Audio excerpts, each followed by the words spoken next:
Bonjour à tous. Cette vidéo est consacrée à la notion de fonction potentielle thermodynamique. Dans un premier temps, on va d'abord définir ce qu'est une fonction potentielle thermodynamique et ensuite on étudiera une fonction en particulier qui est la fonction enthalpie libre. Commençons par un petit résumé des épisodes précédents utiles pour le sujet du jour. Au cours du chapitre consacré au second principe de la thermodynamique, qui est un principe d'évolution, nous avions vu que pour définir si une transformation est irréversible, réversible ou impossible, il est nécessaire de calculer la variation d'entropie de l'univers. La variation d'entropie de l'univers est la somme des variations d'entropie des sous-systèmes qui composent cet univers. Et dans le cas simple d'un système donné qui échange avec le milieu extérieur, les deux formant un système isolé, on peut écrire que delta S de l'univers, c'est delta S du système plus delta S du milieu extérieur. Nous avions également déterminé que l'entropie de l'univers est soit conservative, cas des transformations réversibles, soit créable, cas des transformations irréversibles. Et donc que l'entropie de l'univers est indestructible, l'entropie de l'univers ne peut pas diminuer. Donc, une fois que l'on a calculé la variation d'entropie de l'univers au cours d'une transformation, on peut conclure sur cette transformation. Si delta S de l'univers est nul, alors la transformation est réversible. Si delta S de l'univers est strictement positive, alors la transformation est irréversible. Et si delta S de l'univers est négative, c'est que la transformation envisagée est impossible spontanément. Ainsi, la fonction d'état entropie peut nous renseigner sur la réversibilité d'une transformation, mais pour savoir si la transformation subie par un système est réversible, irréversible ou impossible, il ne suffit pas d'étudier ce système, il est nécessaire d'étudier l'univers dont il fait partie. Il serait donc bien pratique d'avoir une fonction d'état qui nous permettrait de prévoir l'évolution d'un système au cours d'une transformation donnée uniquement au travers de l'étude de ce système, sans être obligé d'étudier également l'ensemble de l'univers. C'est l'objet des fonctions potentielles thermodynamiques que nous allons étudier. Donc, qu'est-ce qu'une fonction potentielle pour commencer ? Eh bien, c'est une fonction qui ne peut que demeurer constante ou diminuer au cours d'une évolution spontanée. Corollaire trivial, si une fonction potentielle ne peut que demeurer constante ou diminuer, c'est qu'elle ne peut pas augmenter au cours d'une évolution spontanée. De sorte que, si on en vient à déterminer qu'une fonction potentielle augmente au cours d'une évolution, c'est que cette évolution n'est pas spontanée. L'énergie potentielle est une fonction potentielle que vous connaissez bien. Si je place un rocher au sommet d'une montagne, son énergie potentielle est alors maximum et vaut mgh. Elle est proportionnelle à l'altitude h. Tant que le rocher reste immobile à l'altitude h, son énergie potentielle ne varie pas. Si le rocher se met à rouler et qu'il dégringole de ma montagne, son énergie potentielle diminue et elle devient nulle quand le rocher est arrivé en bas, à une altitude nulle. Il est alors dans une position d'équilibre stable. Non seulement l'énergie potentielle du rocher ne diminuera plus, mais elle n'augmentera pas non plus spontanément. Il sera toujours possible de remonter le rocher au sommet de la montagne, mais ça ne se fera pas sans intervention extérieure. Bref, une fonction potentielle ne peut que demeurer constante ou diminuer au cours d'une évolution spontanée. Son utilité est de pouvoir déterminer, en étudiant la variation de cette fonction potentielle, fonction d'état du système étudié, si une transformation est possible spontanément ou non. Si au cours de la transformation envisagée, la fonction potentielle ne varie pas, c'est que la transformation est possible et réversible. Si au cours de cette transformation, la fonction potentielle diminue, c'est que la transformation est possible et irréversible. Et enfin, si la fonction potentielle augmente, c'est que la transformation envisagée est en fait impossible spontanément. En thermodynamique, l'énergie libre et l'enthalpie libre sont deux fonctions qui peuvent servir de potentiel thermodynamique. Cette année, dans le cadre de ce cours, nous allons étudier une seule fonction, l'enthalpie libre. Dans un premier temps, nous allons voir comment cette fonction est définie, puis comment et dans quelles conditions elle peut être une fonction potentielle thermodynamique. Nous allons considérer un système sigma qui est à la température initiale TA, et ce système va être susceptible d'échanger du travail et de la chaleur avec le milieu extérieur qui est lui considéré comme étant une source à la température T1 constante. Les échanges avec le milieu extérieur vont amener le système à évoluer depuis son état initial A vers un état final B. Dans l'établissement de la fonction G, nous serons amenés à devoir considérer que la transformation se fait à température conservée, c'est-à-dire que TA, la température initiale, est égale à T1, la température du milieu extérieur, et est également égale à TB, la température de l'état final. Puis, nous considérerons également que la pression est elle aussi conservée avec PA égale P extérieur égale PB. Nous verrons cela au fur et à mesure de la démonstration. Nous allons commencer par exprimer la variation d'énergie interne de notre système. U est une fonction d'état de notre système, donc on peut écrire que la variation d'énergie interne delta U sigma est égale à UB moins UA. On ne sait pas ce que vaut UB, on ne sait pas ce que vaut UA, mais on peut toujours l'écrire sous cette forme-là. Et d'après le premier principe, c'est aussi égal à la quantité de chaleur échangée par le système, Q, plus la quantité de travail échangé par le système, W. À partir de là, on va pouvoir exprimer le travail échangé par le système en fonction de son énergie interne, qui est une fonction d'état, et de la quantité de chaleur échangée. Il vient donc que W est égal à UB moins UA moins Q. Ensuite, nous allons exprimer la variation d'entropie de l'univers. Delta S', c'est donc la variation d'entropie de notre système, delta S sigma, plus la variation d'entropie du milieu extérieur, delta S sigma 1. S étant une fonction d'état de notre système, on va pouvoir écrire que delta S de notre système, c'est SB moins SA. Par ailleurs, la variation d'entropie du milieu extérieur, c'est la quantité de chaleur qu'échange le milieu extérieur divisé par sa température, dont on a posé qu'elle était constante égale à T1. Et la quantité de chaleur échangée par le milieu extérieur sigma 1, c'est moins la quantité de chaleur échangée par le système sigma. C'est donc moins Q. Ainsi, la variation d'entropie de sigma 1 s'exprime comme étant moins Q divisé par T1.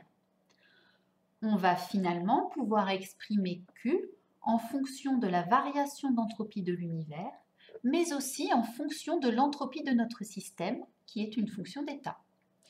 Il vient donc que Q est égal à T1 fois SB moins SA, moins T1 fois delta S', la variation d'entropie de l'univers. À partir de là, on va remplacer Q par l'expression que l'on vient d'établir dans l'expression du travail qu'on avait établie à la ligne juste au-dessus. Il vient donc que W est égal à UB moins UA moins T1 fois SB moins SA plus T1 fois delta S'.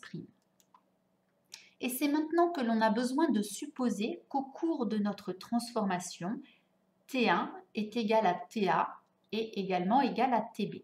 Ceci pour aller plus loin et établir l'expression de l'enthalpie libre.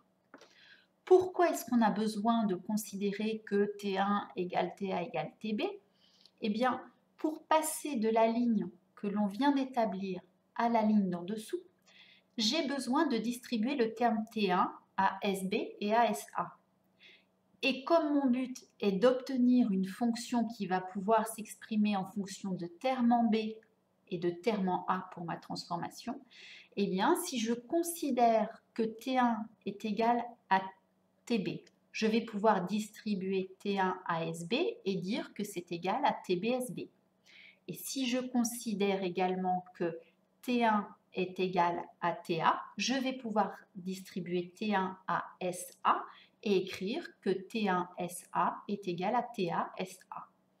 Il me vient donc la dernière ligne de cette diapo qui est que W est égal à UB moins TBSB moins UA plus TASA et plus T1 delta S'. Donc là, j'ai rapproché les uns des autres, les termes en B d'abord et les termes en A ensuite. L'expression que nous venons d'établir, je l'ai renotée en haut de cette nouvelle diapo et ce sera notre équation numéro 1. Elle exprime le travail total échangé par notre système au cours de sa transformation. Nous allons maintenant décomposer ce travail échangé par notre système en deux termes. On va donc écrire que W, c'est WP plus WN, avec WP le travail des forces extérieures de pression et WN qui représente l'ensemble des autres travaux qui ne sont pas le travail des forces extérieures de pression. On va d'abord s'intéresser à WP, que vous savez maintenant calculer pour toutes sortes de transformations. Par définition, le travail des forces extérieures de pression, c'est moins l'intégrale de P extérieur fois dV. Si on suppose que la pression extérieure est constante au cours de la transformation, c'est une hypothèse que l'on a posée tout à l'heure, on peut sortir P extérieur de l'intégrale et on a juste à faire moins P extérieur fois l'intégrale de dV. Et l'intégrale de dV, c'est le volume à l'état final B moins le volume à l'état initial A. Donc notre travail des forces extérieures de pression, c'est moins P extérieur fois VB moins VA. Et c'est maintenant que l'on a besoin de faire l'hypothèse que P extérieur est égal à PB et aussi égal à PA.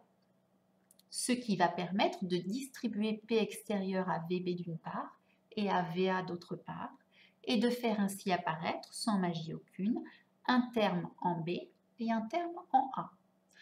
En effet, si je considère que P extérieur est égal à PB, alors moins P extérieur fois VB, c'est égal à moins PB fois VB. Et si je considère également que P extérieur est égal à PA, alors P extérieur VA est égal à PA VA. On aboutit ainsi à l'expression numéro 2 qui exprime que le travail des forces extérieures de pression WP est égal à moins PBVB plus PAVA. On va maintenant s'intéresser au terme WN qui représente des travaux autres que celui des forces extérieures de pression.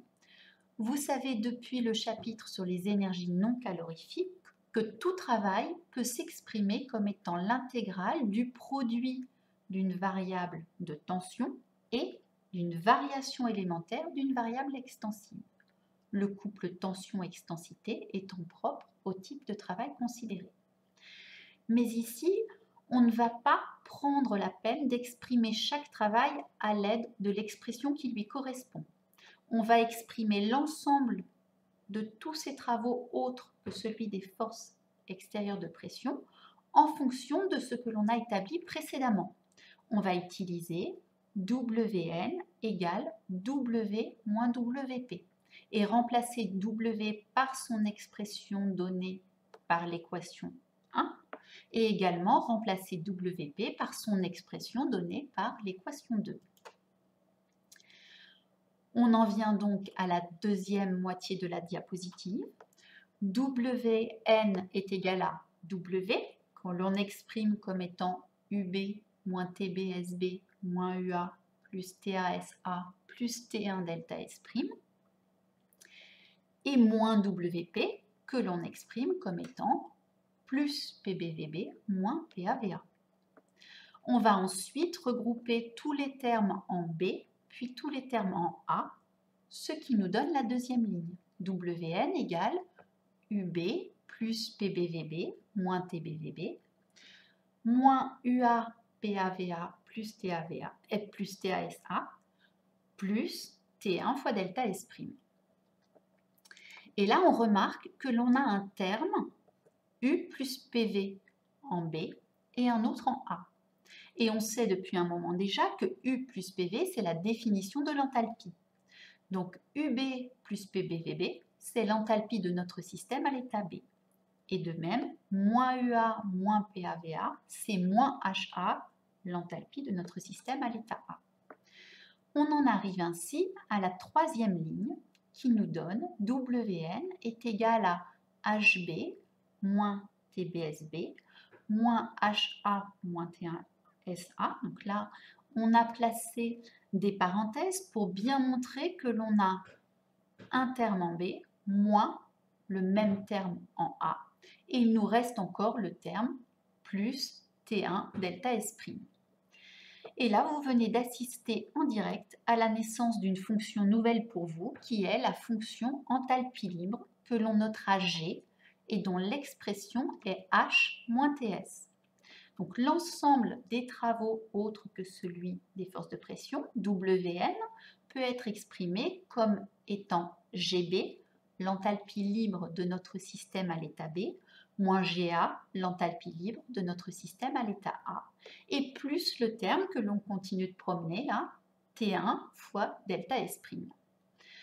Donc, WN s'exprime comme étant delta G plus T1 delta S.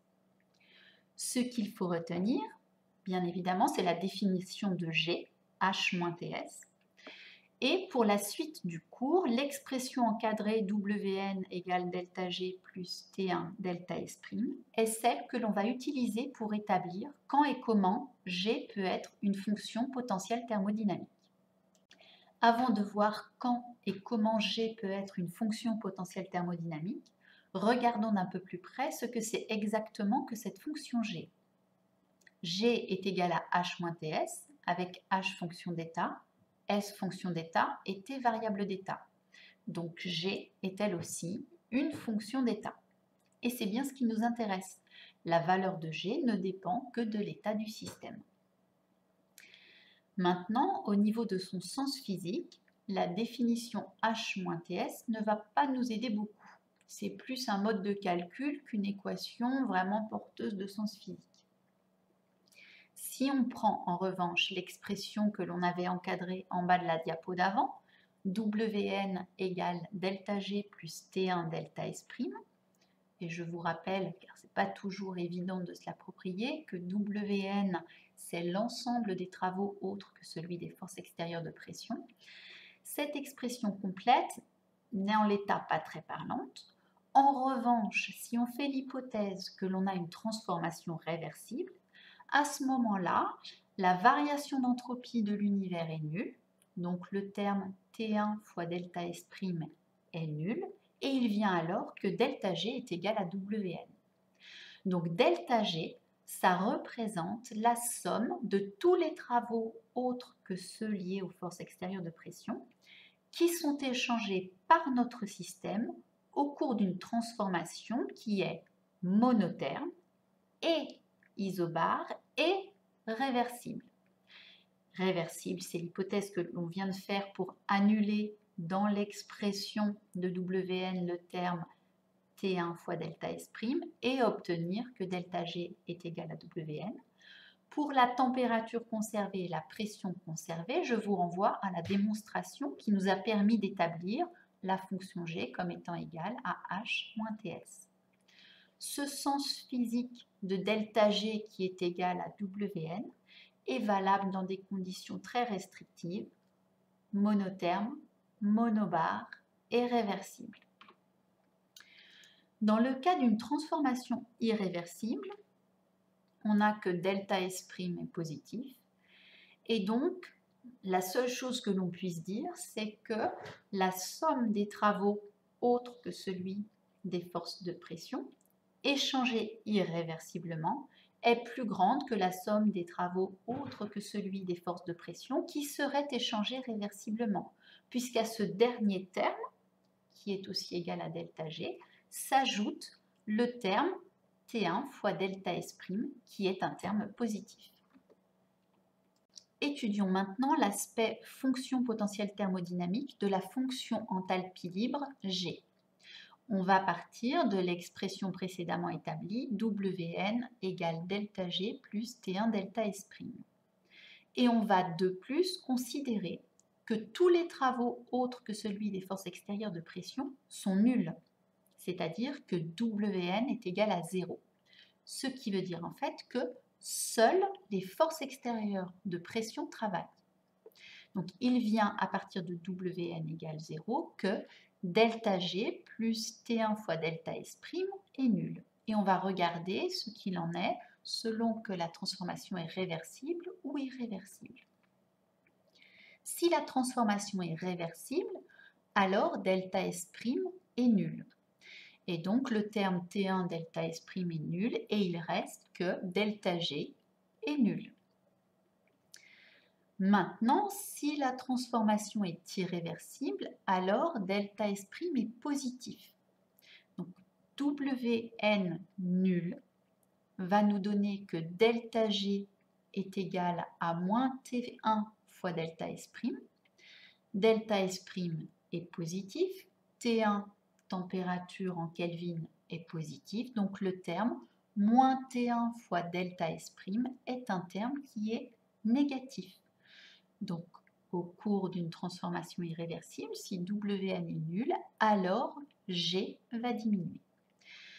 Donc, soit la transformation est réversible et G reste constante, soit la transformation est irréversible et G diminue. Et c'est bien ce qui correspond à une fonction potentielle thermodynamique telle qu'on l'a précédemment définie. Donc si on résume les conditions nécessaires pour que G puisse être une fonction potentielle thermodynamique, il faut que la transformation considérée soit monotherme et monobar, donc même température, même pression, et il faut également qu'il n'y ait pas d'autres travaux que celui des forces extérieures de pression. Ces conditions sont assez restrictives, mais elles correspondent à de nombreuses transformations de la matière. Les réactions chimiques sont pour beaucoup des transformations que l'on peut considérer comme étant monothermes et monomères et pour lesquelles il n'y a que les forces extérieures de pression qui travaillent. Les changements d'état respectent également ces conditions. Donc même s'il faut être dans des conditions très particulières pour que G et son évolution puissent nous dire si une transformation sera réversible, irréversible ou impossible, eh bien cela va correspondre à beaucoup de réactions et revêt donc un intérêt certain. En bref, une fonction potentielle thermodynamique est une fonction d'état dont l'étude permet de déterminer l'évolution d'un système. On a vu aujourd'hui la fonction enthalpie libre G qui est égale à H moins Ts. On ne calculera pas G d'un système dans un état donné, mais on calculera la variation de G au cours d'une transformation du système considéré. Donc on calculera delta G qui est égal à delta H moins T delta S. Calculer un delta H, vous savez faire, et calculer un delta S, vous savez faire également. Donc vous saurez calculer un delta G pour une transformation et en particulier pour une réaction chimique. La démonstration qui permet d'établir G est égal à H moins TS n'est pas exigible dans le cadre de ce cours. Ensuite, on a vu la relation que l'on a utilisée pour démontrer que G, dans certaines conditions, pouvait être considéré comme une fonction potentielle thermodynamique.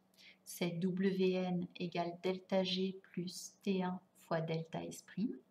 Là non plus, dans le cadre de ce cours, il ne vous sera pas demandé de savoir établir cette relation, ni même de la connaître. En revanche, savoir l'utiliser, ce serait bien. J'aimerais bien que la démarche que je vous ai présentée aujourd'hui, vous arriviez à l'assimiler ou en tout cas à bien la comprendre. Ce qui est important, outre la définition de G, ce sont les conditions dans lesquelles G peut être utilisé comme fonction potentielle thermodynamique. on peut calculer G pour n'importe quelle transformation, mais elle ne sera pas une fonction potentielle thermodynamique pour n'importe quelle transformation. Les conditions dans lesquelles G peut être un potentiel thermodynamique sont des conditions qui sont assez restrictives.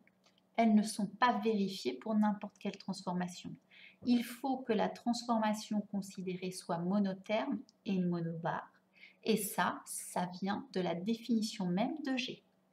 Et ensuite, il faut également que Wn soit nul, c'est-à-dire qu'il n'y ait que les forces extérieures de pression qui travaillent au cours de la transformation. Là, ces conditions sont aussi importantes que la définition. Enfin, par rapport à la fonction entropie, qui nécessite de considérer non seulement le système mais aussi l'univers, l'utilisation de la fonction G en tant que potentiel thermodynamique présente un gain en facilité, puisqu'il suffit de calculer sa variation pour le système sans considérer l'univers.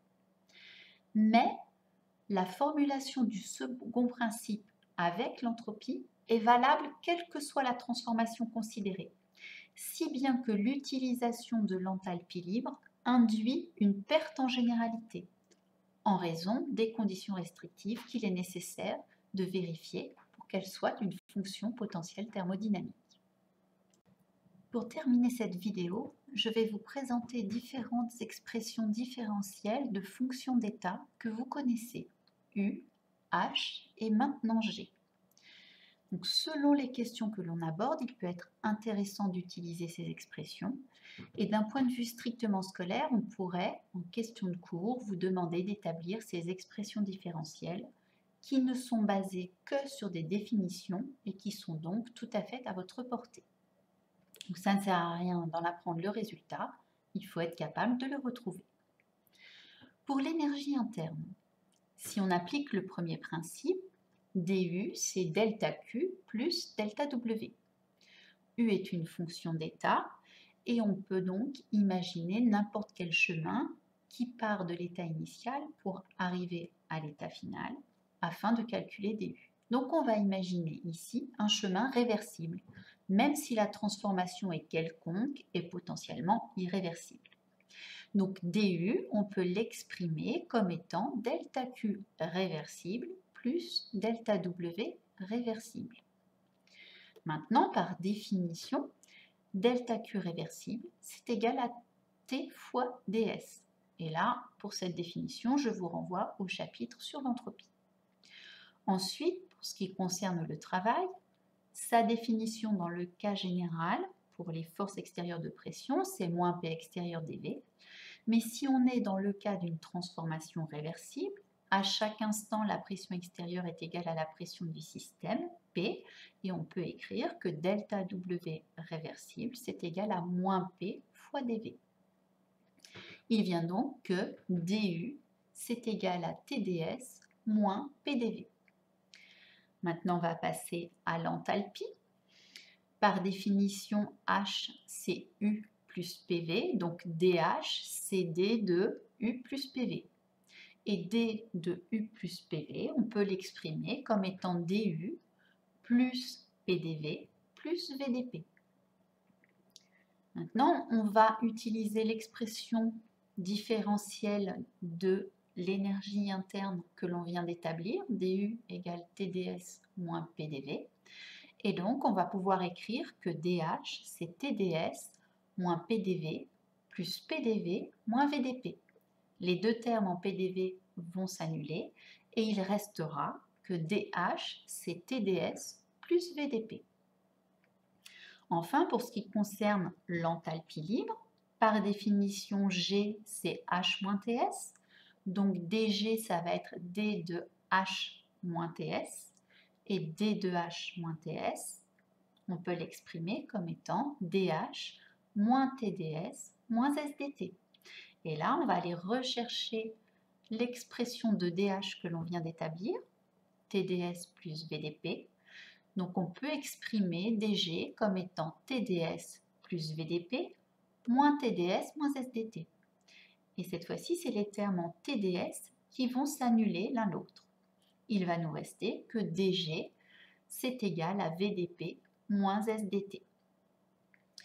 On a donc trois expressions qui nous permettent d'exprimer U en fonction de S, l'entropie, et V, le volume. Une autre expression qui nous permet d'exprimer H, l'enthalpie, en fonction de S et de P, la pression. Et enfin, une expression qui nous permet d'exprimer l'enthalpie libre G en fonction de la température et de la pression.